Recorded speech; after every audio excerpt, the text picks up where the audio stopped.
My name is Hilary Hope.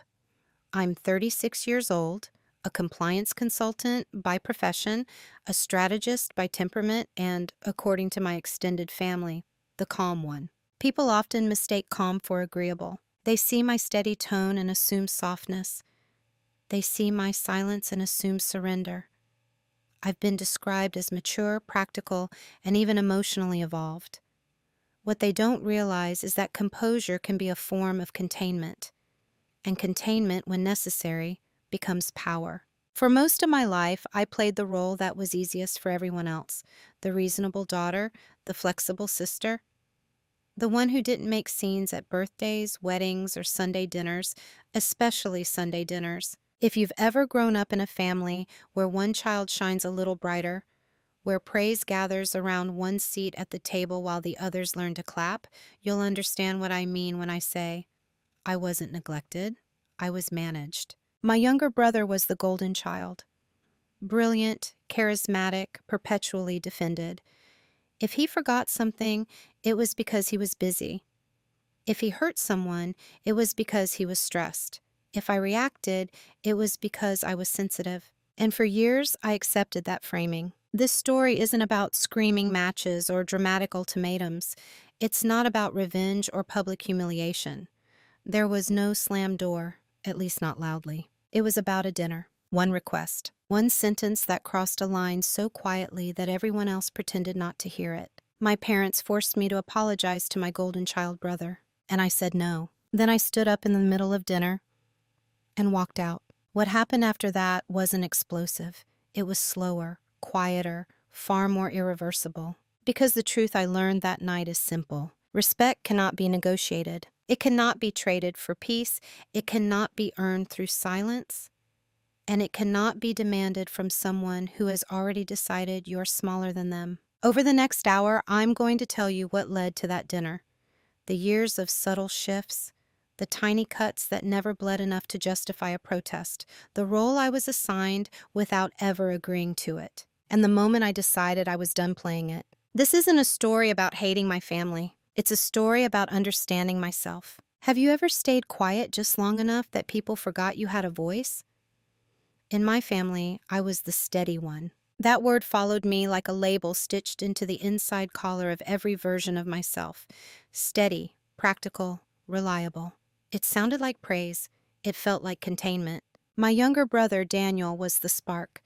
That's how my mother described him when we were children. He lights up a room. Teachers said he was gifted. Coaches said he had leadership potential. My father said he reminded him of himself. When relatives visited, they'd ask Daniel about his latest achievement before their coats were even off. A promotion, a new startup idea, a marathon time. There was always something bright to admire. When they turned to me, it was softer. And Hilary, still working hard? I was never the headline. I was the footnote that confirmed stability. I learned early that being low maintenance made life smoother. If Daniel forgot to pick me up from school, I would find another way home. If he borrowed money and repaid it late, I told myself it wasn't worth the tension. If he made a cutting joke at my expense during family dinners, I smiled just enough to show I wasn't offended. Because being offended would make it difficult. And difficult in our house was worse than wrong. It wasn't overt cruelty. That's what makes it harder to explain. My parents weren't monsters. They paid for college. They attended recitals. They said they were proud of me. But pride in me was quiet. Pride in him was celebratory. There's a difference between being loved and being centered. Daniel was centered. I was dependable. When I chose a career in compliance and regulatory strategy, my father nodded approvingly. "That fits you," he said. "You've always been good at keeping things in line." I don't think he realized what that meant. I was good at keeping things in line because I had spent decades keeping myself in line. At 28, I bought my first condo. My parents congratulated me warmly, but Daniel's spontaneous backpacking trip through South America received 3 times the enthusiasm. At 31, I declined to co-sign a business loan Daniel asked for. I explained my reasoning calmly. Risk exposure, cash flow instability, timing. He laughed and told everyone I was risk-averse to a fault. My mother pulled me aside afterward. "You know, he just thinks differently than you." "Don't take it personally." That phrase, "don't take it personally," became a refrain. When Daniel forgot my birthday one year, but posted an elaborate tribute to a friend online, I was told he was busy. When he borrowed my car and returned it with an empty tank, I was told he'd make it up to me. When he interrupted me mid-sentence at dinner, and my father continued the conversation as if I hadn't been speaking, I was told I was too sensitive. Eventually, you stop correcting the narrative. You start editing yourself instead. I spoke less. I volunteered less. I reacted less. It wasn't weakness. It was calibration. I convinced myself that being the stable one gave me moral high ground. That restraint was maturity. That if I stayed composed long enough, someone would notice the imbalance. But invisibility has a strange side effect. If you occupy a space quietly for too long, people begin to believe you don't require space at all. And that belief becomes permission. Permission to interrupt you. Permission to dismiss you.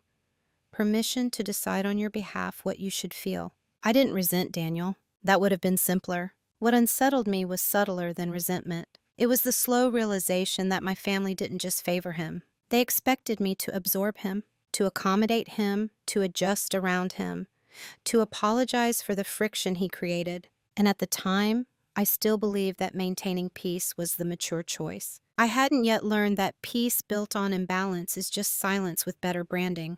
The first cut didn't look like a wound. It looked like a joke. We were at my parents' house for Thanksgiving. I had flown in from Seattle after closing a particularly difficult audit investigation. I was exhausted but steady, my usual state. Daniel arrived late, loud, and magnetic as ever. He brought a bottle of expensive wine and a story about a potential investor who was very interested in his latest venture. By dessert, the table had warmed into that familiar rhythm. My mother is refilling plates. My father nodded thoughtfully at Daniel's projections. Laughter punctuates his sentences. I waited for a natural pause before mentioning that my firm had just expanded its West Coast division and that I'd been asked to lead it. It wasn't flashy, it wasn't risky, but it was earned. Daniel leaned back in his chair and smirked. "Of course they did," he said lightly. "You've always been good at enforcing rules. Somebody has to keep the spreadsheet scared." The table laughed. It wasn't cruel. It wasn't loud. It wasn't even particularly clever. But it reframed my accomplishment into something small, predictable, safe, administrative. I smiled. That was my reflex, my body's way of signaling that no correction was required. My father added, "Well, someone has to be practical in this family." Again, laughter. I told myself it was harmless. Families tease, siblings jab. This is normal. But here's what lingered. When Daniel announced that his investor might be backing his company, the room shifted. My mother clapped her hands. My father leaned forward. Questions flowed. Encouragement flowed. Possibility, even hypothetical, was celebrated. Achievement, when it came from me, was categorized. Filed. Closed. Later that evening, while helping my mother load the dishwasher, she said, "You know he doesn't mean anything by it. He admires you in his own way." I nodded, because confronting it would have required explaining why something so small felt heavy. And how do you justify heaviness when no one else felt the weight? That was the first moment I remember consciously shrinking. Not dramatically, not visibly, just a recalibration. I decided to stop sharing milestones unless directly asked. I decided to let Daniel have the spotlight. It seemed to matter more to him. I decided that harmony was more valuable than recognition. And here's the subtle shift.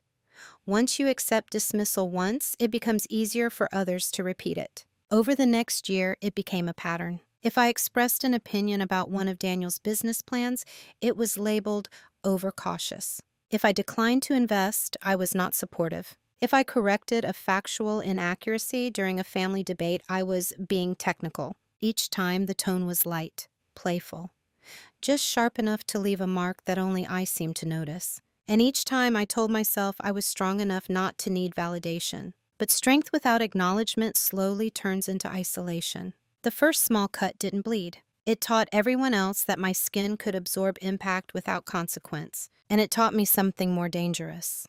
Maybe my achievements were only impressive outside that dining room. That maybe inside my own family, I would always be the supporting role. I didn't argue. I didn't protest. I adjusted. And that adjustment became expectation. Disrespect rarely arrives as an announcement. It settles in like background music. At first, you notice it. Then you adapt to it. Eventually, you stop hearing it at all. After that Thanksgiving, something subtle shifted in me, but something more dangerous shifted in them. The teasing became shorthand. If Daniel forgot to send me the money he owed, my father would chuckle and say, "Hilary keeps the books anyway. She'll survive." If I questioned one of Daniel's impulsive decisions, like quitting a stable contract before securing another, my mother would sigh gently. "Sweetheart, not everything needs a risk assessment." I told myself they weren't dismissing me. They were just used to me, used to my steadiness, used to my patience, used to the fact that I rarely demanded correction. Daniel began interrupting me more openly during conversations, not maliciously, almost unconsciously. I would start explaining something about a regulatory case I was handling, and he would pivot the discussion toward his latest pitch deck or client drama, and no one redirected him back. That's the part that stayed with me. It wasn't that he spoke over me, it was that no one noticed he had. One Sunday dinner, I was halfway through describing a nonprofit board I had joined, something meaningful, something I'd chosen for myself outside of work, when Daniel laughed at a text on his phone and launched into a story about a celebrity he'd met at a networking event. My father leaned in. My mother asked follow-up questions. My sentence dissolved midair. I stopped speaking. No one asked me to finish. Later, driving back to my condo, I replayed the moment in my mind. Not angrily, analytically, the way I reviewed case files at work. What would have happened if I had said I wasn't finished? The answer came immediately. I would have been labeled sensitive, dramatic, making a scene. So I did what I had trained myself to do. I reframed it. Daniel is more extroverted. My work is less flashy. They don't mean harm. I became the interpreter of my own diminishment. And that is how disrespect becomes normalized, not through cruelty, but through repetition paired with silence. There were financial patterns too. Daniel borrowed money more than once. Small amounts at first, then larger ones, always with confident promises attached. I kept records, not out of mistrust, but habit. Documentation is reflexive for me. When repayment lagged, I didn't press publicly. I sent quiet reminders, neutral, professional. He once joked at dinner, "Hilary sends payment reminders like a bank." Everyone laughed. I smiled again. Inside, something colder formed, not resentment, but awareness. Awareness that I was being cast in a role that benefited everyone else. I was the responsible one. The fallback plan, the quiet insurance policy. And because I rarely objected, the family narrative solidified. Hilary is fine. Hilary doesn't need reassurance. Hilary understands. But understanding is not the same as agreement. I began to notice how often my boundaries were treated as negotiable. When I declined to host Christmas because of a heavy workload, my mother responded, "You're better at organizing these things than Daniel."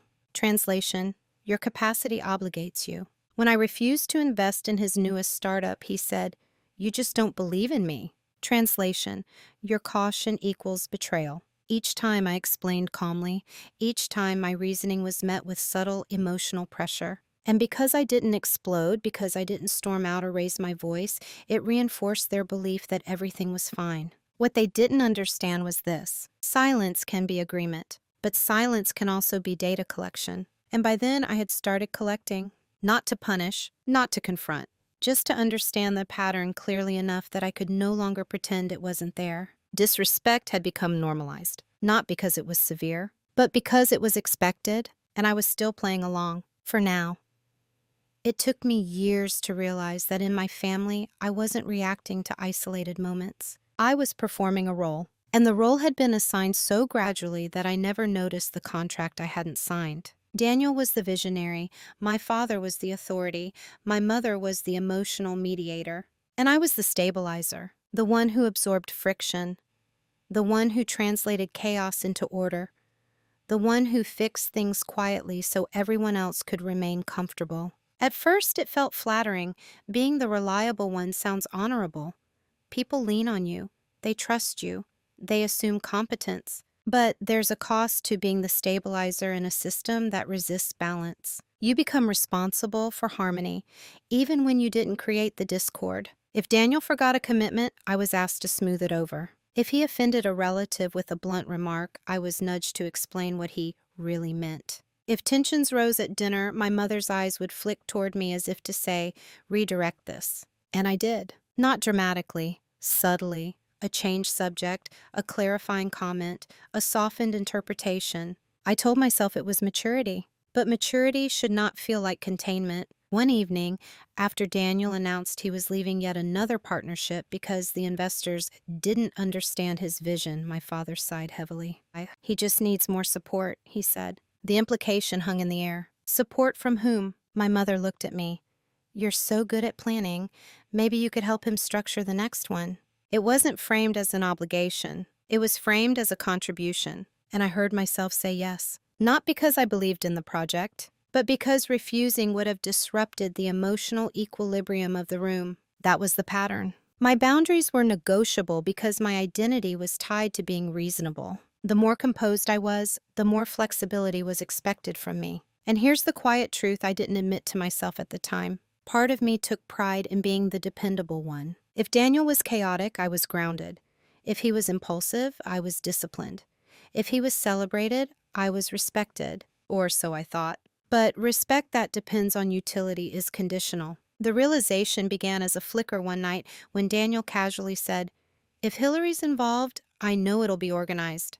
It was meant as praise, yet it sounded less like appreciation and more like an assignment. I wasn't being valued for who I was. I was being valued for what I absorbed. And once a family defines you as the absorber, they begin to rely on your silence. They rely on you not pushing back. They rely on you not reframing the narrative. I started noticing how often conversations about me were functional. Hilary can handle it. Hilary won't mind. Hilary understands. I wondered what would happen if I didn't understand, if I didn't handle it, if I didn't mind. The answer unsettled me. It would disrupt the system. And systems resist disruption, even when the imbalance is obvious. By then, I wasn't angry. Anger would have been easier to identify. What I felt was clarity slowly forming. Clarity that I was not simply the steady one. I was the pressure valve. And pressure valves are only appreciated until they stop releasing steam. The shift didn't happen during an argument. It didn't happen at a dinner. It didn't even involve Daniel. It happened on a Tuesday afternoon in my office, staring at a spreadsheet. I was reviewing a compliance breach for a mid-sized tech firm. The situation was delicate.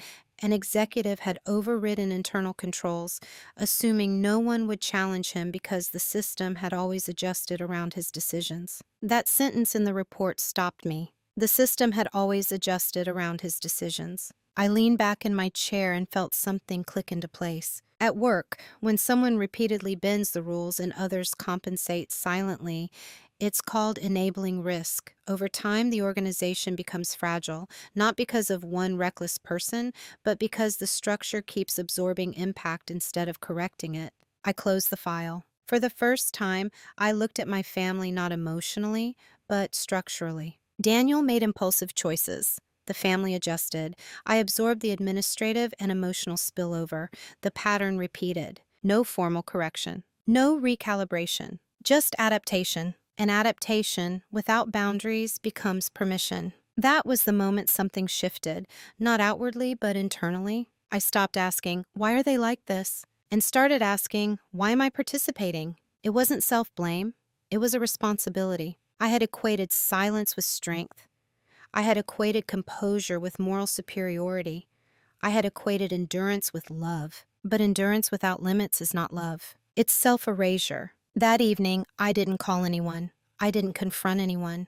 I didn't journal dramatically about childhood wounds. I did something much quieter. I reviewed my own behavior the way I review organizational patterns. Where had I said yes when I meant no?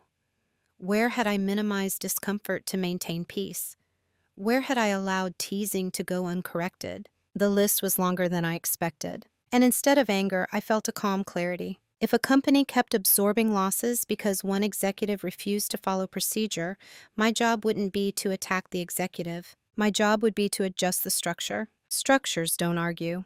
They change terms. That night, my mother called to ask if I could review another one of Daniel's proposals, just quickly. Normally, I would have opened my laptop immediately. Instead, I paused. I won't be able to, I said evenly. I have other priorities. There was a small silence on the other end of the line. Oh, she replied. Well, he was hoping. I understand, I said, and I let the silence remain. No apology, no justification, no softening language. It was the smallest boundary, but it felt seismic. After we hung up, I noticed something unexpected. I didn't feel guilty. I felt steady. For the first time, my steadiness wasn't serving someone else's comfort. It was serving my alignment. Nothing dramatic changed overnight.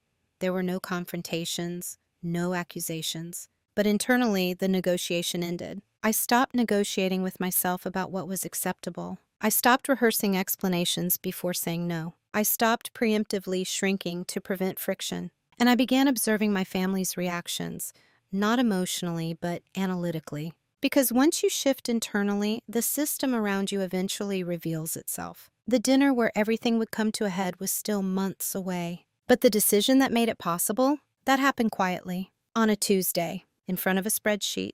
After that Tuesday, my silence changed. Before it had been protective, reflexive, almost automatic. Now it was deliberate. There's a difference between staying quiet because you feel small and staying quiet because you are observing. I began responding more slowly, not coldly, not dramatically, just without the instinct to cushion everything. When Daniel sent a group message about another can't-miss opportunity, I didn't analyze it.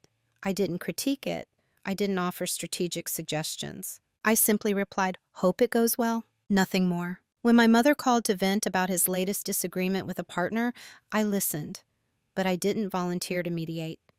I didn't translate his behavior into something more digestible. I didn't position myself as the stabilizer.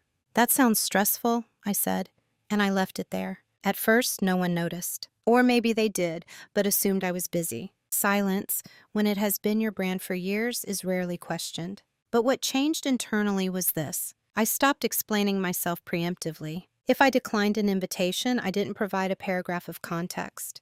If I refused a financial request, I didn't add emotional cushioning. If a joke landed too sharply, I didn't laugh automatically. The first time Daniel teased me about being risk-averse again, I looked at him calmly and said, "I prefer calculated decisions." No smile, no defensiveness, just a statement. He blinked, slightly thrown off. Then he laughed it off and shifted topics. That tiny disruption told me something important. He was accustomed to reflexive compliance, not neutrality. When neutrality replaces compliance, people feel the shift, even if they can't articulate why. My father began making comments like, "You've been quiet lately." "I'm listening," I would reply, and I was. Listening to tone, listening to expectations embedded inside casual phrasing.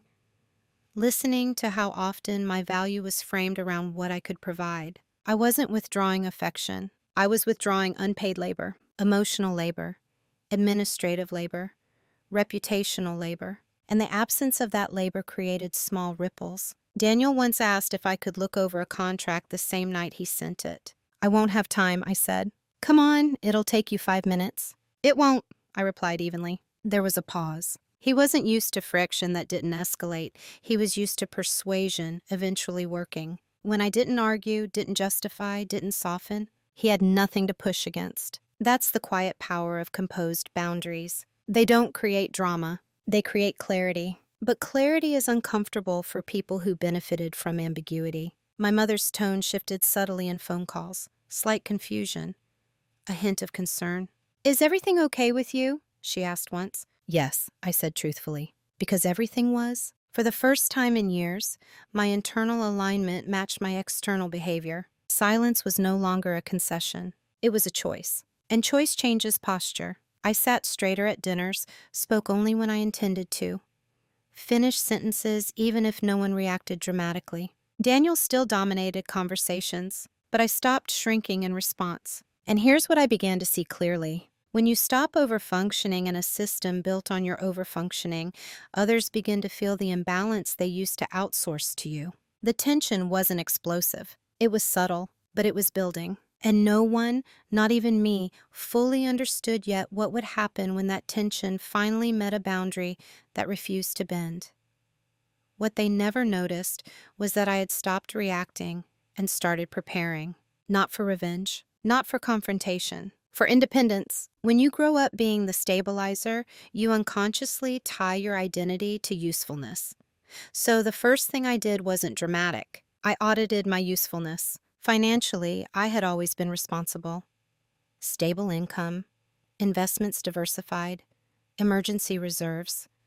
But I had also quietly extended myself in ways that blurred lines. Small loans to Daniel, shared subscriptions, covering deposits for family events, acting as an informal financial backstop. I opened my leather notebook, the same one I carried everywhere, and began listing every financial entanglement that connected me to my family. Not emotionally, logistically, outstanding loans, shared liabilities, co-signed vendor contracts for one of Daniel's earlier ventures, access permissions, informal guarantees. The list was longer than I expected. None of it is illegal, none of it is reckless, just interconnected. At work, I often explain to executives that risk doesn't usually come from one catastrophic event. It comes from accumulated exposure. So I reduced exposure, quietly. I formalized repayment schedules in writing, neutral tone, clear deadlines, no accusation. I separated shared digital accounts, updated passwords, redirected auto payments, closed the joint credit line Daniel had once convinced me was just easier for tracking. When he texted casually, "Did you change the login for the cloud drive?" I replied, "Yes, I'm consolidating my accounts." No defensiveness, no elaboration. He sent a thumbs up emoji. He didn't notice the pattern, but I did. Emotionally, I began documenting something else, not in writing, but in memory. Every time a boundary was tested, every time an expectation surfaced without consent, every time my refusal was reframed as a lack of support, documentation clarifies the narrative, and clarity reduces self-doubt. I wasn't gathering ammunition. I was gathering proof for myself that what I felt wasn't imagined. At the same time, I strengthened areas of my life that had nothing to do with my family. I invested more deeply in friendships I had unintentionally sidelined. I accepted a board position I had once declined because it would have required too much travel that would have interfered with being available at home. I restructured my calendar so Sundays were no longer automatically reserved for family dinner. I didn't cancel all of them. I just stopped assuming attendance was mandatory. When my mother asked, "Are you coming this weekend?" I responded, "I'm not sure yet." That phrase, "I'm not sure yet," introduced something radical into our dynamic: uncertainty. Before, my presence was guaranteed. My support was predictable. Now it was conditional. Daniel, meanwhile, moved through life the way he always had, confident that systems would flex around him. He secured another investor, announced another pivot, requested another short-term bridge loan. This time, I declined to write. Given the outstanding balance from the previous loan, I won't be extending additional funds. He called immediately. "Are you serious?" "Yes. It's temporary. You know I'll pay you back." "I expect you will," I said calmly. "And once that's resolved, we can revisit future requests." There was irritation in his silence, not outrage. Inconvenience. For the first time, my boundary wasn't emotional. It was structural. And structures are harder to guilt into bending. What they never noticed was that I had stopped being reactive. I was positioning, reducing dependency, clarifying terms, strengthening alternatives. Because here's the truth I had finally accepted. You cannot demand respect from people who benefit from your compliance. You can only remove the conditions that make compliance automatic. The more independent I became, financially, socially, emotionally, the less leverage anyone had over me. And leverage, once neutralized, changes dynamics quietly. The dinner where everything would crystallize hadn't happened yet. But by the time it did, I was no longer improvising. I was aligned, and alignment makes refusal effortless. The revelation didn't come with adrenaline. It came with paperwork. Daniel had asked me, almost casually, to review a draft agreement between him and one of his new investors. He framed it as a quick glance. He always did. This time I agreed. Not because I intended to rescue him, not because I felt obligated, but because clarity is information. The contract wasn't disastrous, it wasn't fraudulent, it was revealing. Embedded in the repayment clause was a personal guarantee structure that referenced existing informal family loans as a demonstration of financial support history. I read that sentence twice, then a third time. He had listed me, not as a co-signer, not as a guarantor, but as proof of backing. Proof that, if necessary, family resources had historically been available. It wasn't legally binding, but it was reputational leverage, and it was written without my consent. That was the moment the dynamic crystallized. I wasn't just the stabilizer in conversation. I was the unspoken safety net in his professional narrative, the invisible asset. I didn't call him immediately. I didn't react emotionally. I requested the final executed version of the agreement. When it arrived, the clause remained. Subtle, technical, easy to overlook. But in my field, overlooked language is where risk lives. I scheduled a consultation with an attorney, not because I planned to sue anyone, but because I needed precision. The attorney confirmed what I suspected. While I wasn't legally liable under that wording, the reference created a perception of implied support.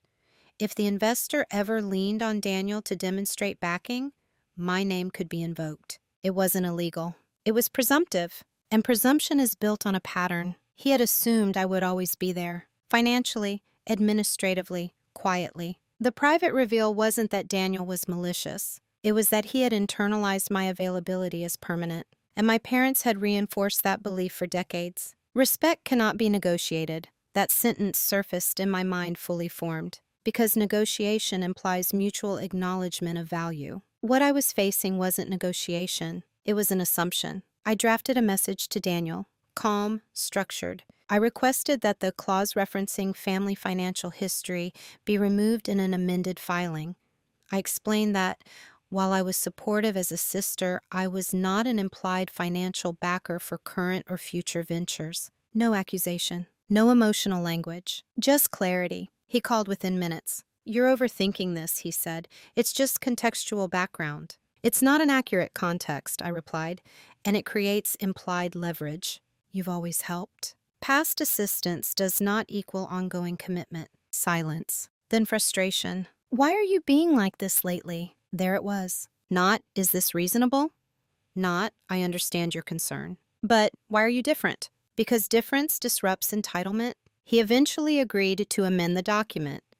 Not graciously, but practically. And in that moment, something settled inside me. For the first time, I had corrected a structural assumption, not emotionally, but procedurally. No fight, no explosion, just a removed clause. But that removal represented something larger. It meant my name was no longer silently underwriting his risk. It meant my presence was no longer implied. It meant I had drawn a line that didn't depend on approval. There was no celebration, no relief-filled exhale. Only clarity. If he could assume that level of access professionally, what else had been assumed emotionally? The dinner invitation arrived 2 weeks later. Family dinner this Sunday.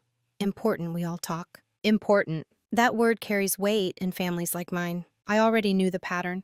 When systems feel a shift, they attempt recalibration. And recalibration in families often begins with pressure disguised as unity. I accepted the invitation, not because I was unsure, but because I was ready. I knew before I walked into that dinner that it wasn't about food. It was about alignment. When my mother says it's important we all talk, it usually means the emotional temperature has shifted and someone wants it corrected. Correction, in our family, rarely meant accountability. It meant restoration of comfort. I arrived on time, bought a bottle of wine, kissed my mother on the cheek, shook my father's hand. Daniel was already there, seated confidently, as if he'd been briefed on the agenda. We made small talk through appetizers, weather, work, travel plans. But the air felt organized, structured, like a meeting waiting to begin. It started predictably. My father cleared his throat. "We've noticed some tension lately." Not, "We've noticed specific behavior." Just tension. A neutral word that floats above responsibility. Daniel leaned back in his chair, arms crossed. "You've been distant," he said to me, "and honestly, kind of unsupportive." Unsupportive. The word landed softly and heavily. My mother reached for my hand. "We're family, Hilary. We need to show up for each other." There it was. Collective framing. If I maintained my boundaries, I was threatening unity. I listened, calm, present. They referenced the loan refusal, the contract amendment, my reduced availability, the fact that I had skipped 2 Sunday dinners. No one mentioned the clause in his agreement explicitly. No one mentioned assumptions. The conversation slowly curved toward the pivot point. Daniel exhaled sharply. You embarrassed me with that investor thing. You made it seem like I can't rely on my own sister. I met his eyes. You referenced me without asking, I said evenly. It was just context. It was implication. He scoffed, and then my father delivered the sentence I had anticipated without knowing its exact form. Regardless of the details, he said firmly, you could have handled it differently. An apology would go a long way here. There it was, not for wrongdoing, for disruption. The request wasn't loud, it wasn't shouted, it was measured. Just apologize for how you approached it, my mother added gently. We don't want resentment between you two. The decision point arrived quietly. In the past, I would have negotiated with myself. Maybe I was too firm. Maybe the tone could have been softer. Maybe preserving harmony is more important. I could have said the sentence they wanted. I'm sorry if it came across harshly. It would have cost me 10 seconds. It would have restored the rhythm. It would have returned me to my assigned role. Stabilizer, absorber, peacekeeper. But this time, the internal negotiation didn't start. Because I finally understood something fundamental. Apologizing for setting a boundary teaches people that your boundary was wrong. And respect cannot be negotiated. It cannot be restored by retracting self-protection. I had 3 options. Comply and maintain familiarity, argue and escalate emotion, or refuse calmly and accept whatever followed. The third option was irreversible. Because once you decline to perform your role, the system has to confront itself. I set my fork down. I looked at each of them, not defensively, not angrily. Present. I won't apologize, I said. The room stilled. Not explosive, just suspended. I communicated a boundary, I continued.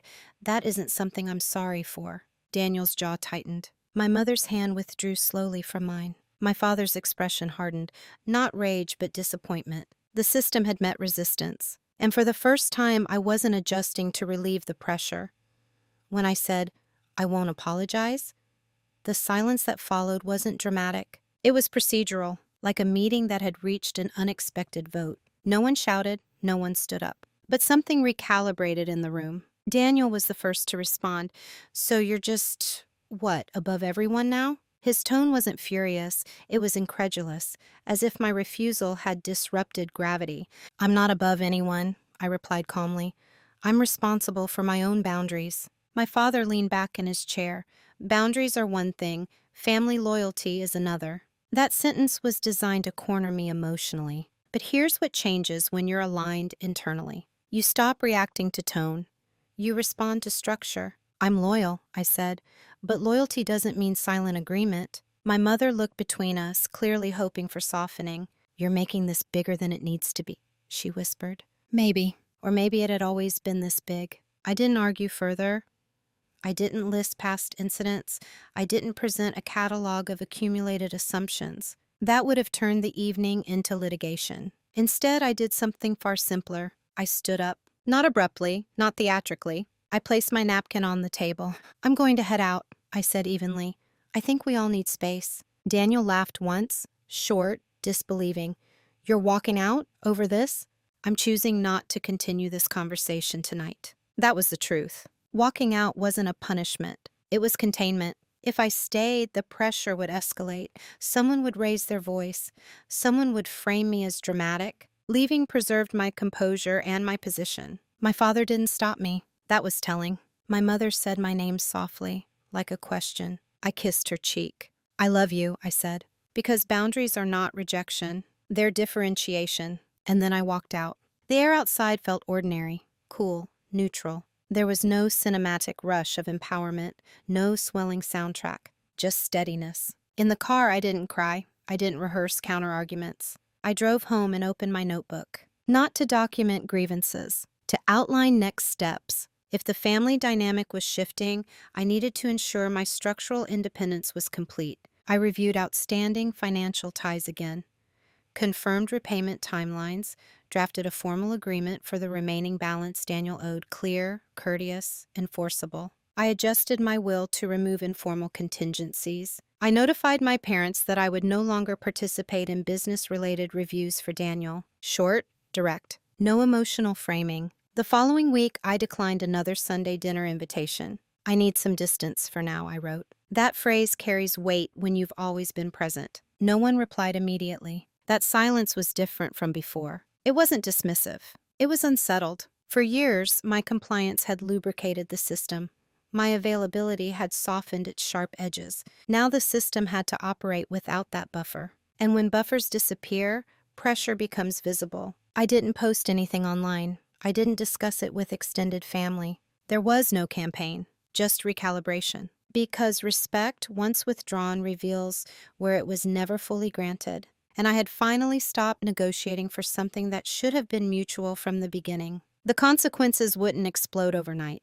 They would unfold gradually. Systems always resist change before they understand it. And mine had just encountered its first non-negotiable boundary.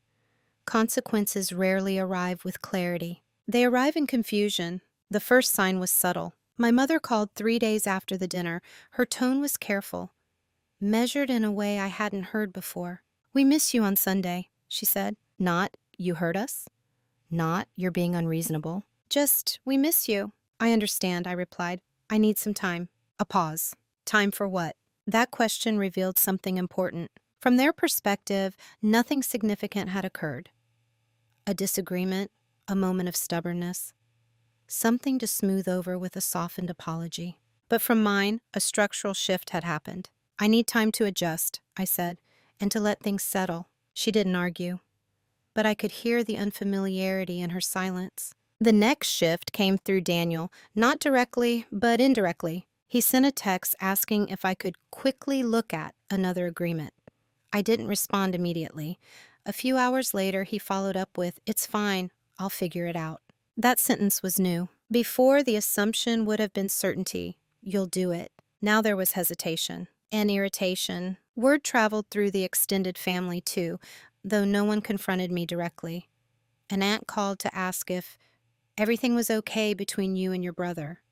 The phrasing suggested that a narrative was forming, one where I was suddenly the unpredictable variable. That's how systems react when the most stable part stops stabilizing. They don't immediately blame the source of the imbalance. They question the shift. Meanwhile, practical consequences began to surface. Daniel repaid a portion of what he owed, unexpectedly prompt. The transfer notification appeared in my account without commentary. I didn't thank him excessively. I acknowledged receipt.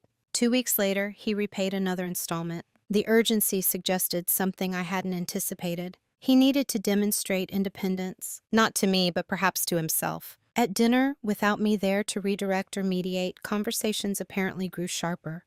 My mother mentioned once, almost casually, "Your father and Daniel had a bit of a disagreement Sunday." She didn't elaborate, but she didn't need to. Without a pressure valve, steam accumulates. What surprised me most was this. I felt lighter, not triumphant, not vindicated, just unburdened. My calendar opened up in ways I hadn't realized it needed to.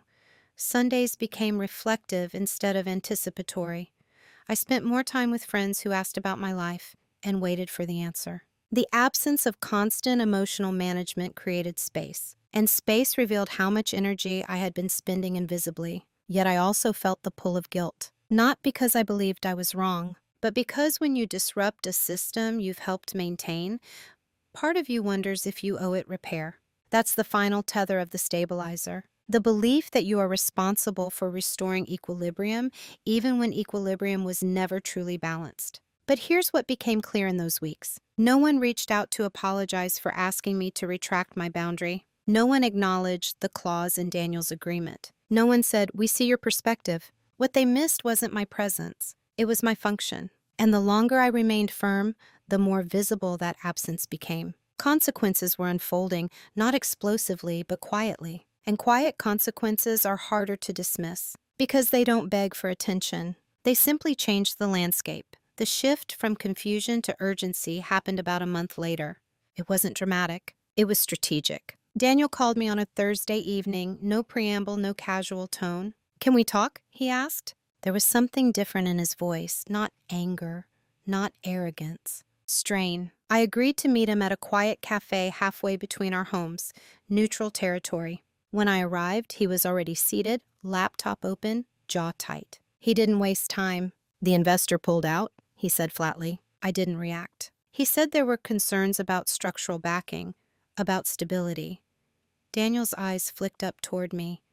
He asked if I had long-term family support. I told him no.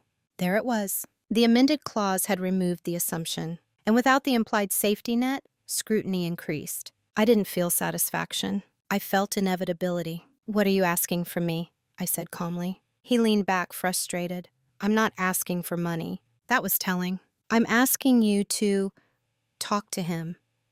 Just clarify that you're supportive, that the amendment was just legal formalities." So this was the recalibration attempt, not an apology, not accountability, a request to soften the boundary retroactively. I folded my hands on the table. "I won't represent support that doesn't exist in that way," I said evenly. His expression shifted, confusion edged with disbelief. "You're my sister." "Yes." "Families back each other.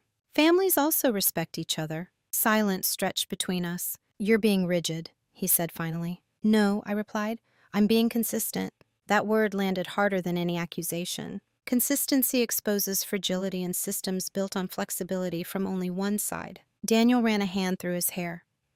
For the first time in years, he looked less certain. "I didn't think you'd ever just step away like this." That sentence held more truth than he intended. He had never considered that I could, because I never had. Back at home, my mother called later that night. "He's under a lot of pressure," she said softly. "This is when he needs family most." I listened. Then I asked the question no one had wanted to consider. "When do I need family most?" The line went quiet. I hadn't raised my voice, I hadn't accused. I had simply introduced balance into the conversation. My father left me a voicemail the next morning. "We don't understand why this has gone so far." That was the moment clarity sharpened fully. It had gone so far because for the first time I hadn't reversed myself to restore comfort.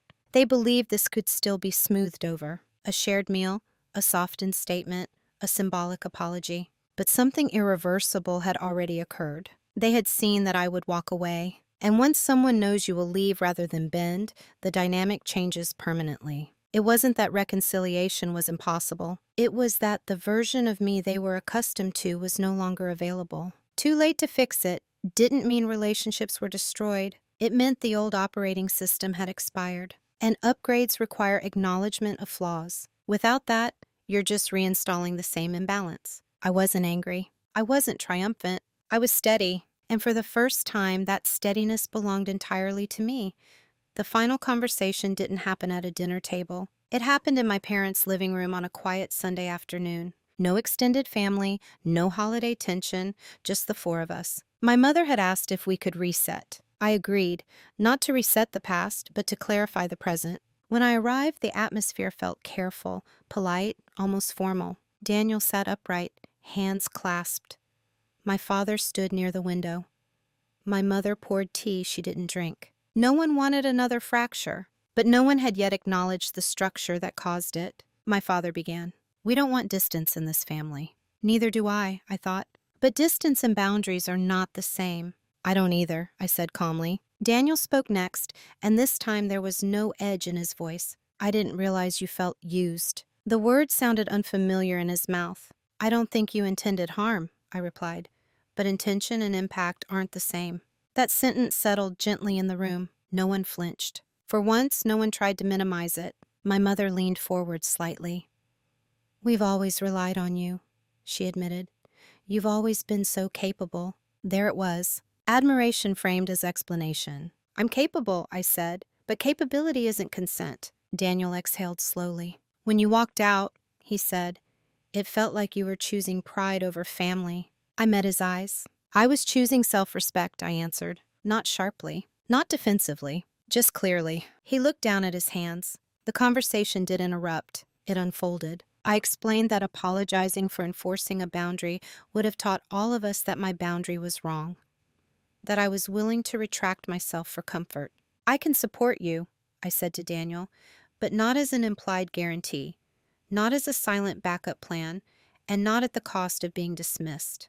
He nodded slowly. For the first time, I saw recognition, not full agreement, not transformation, but recognition. My father spoke again, quieter now. We didn't see it that way. I know, I said. That was the truth. They hadn't seen it because I hadn't shown them. I had absorbed instead of articulated. And systems cannot correct what they don't perceive. There were no dramatic apologies, no tearful declarations. But there was something more important: acknowledgement. Not perfect, not eloquent, but present. Daniel eventually said, "I shouldn't have put your name in that agreement." That was enough. Not because it erased the past, but because it marked accountability. The confrontation ended without raised voices, without ultimatums, without resolution tied in a bow. We didn't hug dramatically. We didn't declare everything healed. We simply sat in a new configuration, different, less automatic, more aware. Respect had finally entered the room, not because it was demanded loudly, but because it was demonstrated quietly. And once demonstrated, it cannot be unseen. I still attend some Sunday dinners. Not all, and that's the difference. Before, my presence was assumed. Now it's chosen. The change in our family didn't arrive as a dramatic transformation. Daniel didn't suddenly become cautious. My parents didn't rewrite history. But something fundamental shifted. There's a pause now before requests are made, a subtle recalibration in tone. When Daniel asks for input on a contract, he begins with, "If you're open to it." When I decline, he doesn't argue. That pause, that small space where my consent is considered, is respect. It's not loud, it's not ceremonial, but it's real. I no longer over-explain myself. If I can't attend dinner, I say, "I won't be there this week." No justification layered underneath. And interestingly, the world doesn't collapse. The family adjusts, because families are capable of recalibration when the terms are clear. What changed most, though, wasn't them. It was me. I no longer measure my value by how much tension I can absorb. I no longer mistake endurance for maturity. I no longer confuse silence with strength. Strength, I've learned, is alignment between what you feel and what you say. It's the ability to remain calm without collapsing inward. It's walking out of a room not to punish, but to preserve yourself. Daniel and I are different people. He is still ambitious, still energetic, still occasionally impulsive. But I no longer serve as his invisible infrastructure. And because of that, he's had to build some of his own. My parents still love both of us, but they've begun to see that loving me requires more than praising my stability. It requires honoring my boundaries. The night I refused to apologize wasn't about winning. It wasn't about proving anyone wrong. It was about ending a private negotiation I had been having with myself for years. The negotiation that said, maybe it's easier to bend. Maybe it's not worth the friction.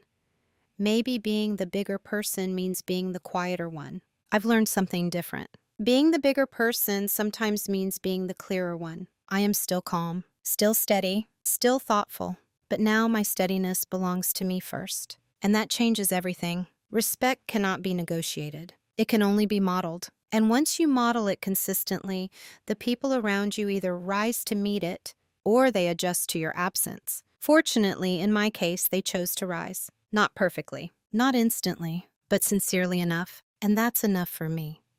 If you've listened this far, you might be wondering whether it was worth it. Was walking out mid-dinner worth the tension? Was refusing to apologize worth the distance that followed? For me, the answer is yes. Not because it changed my family overnight, not because it forced anyone into shame, not because it gave me some dramatic victory. It was worth it because it changed me. For years, I believed that being calm meant absorbing discomfort, that being mature meant softening my edges, that being loving meant staying quiet when something felt misaligned.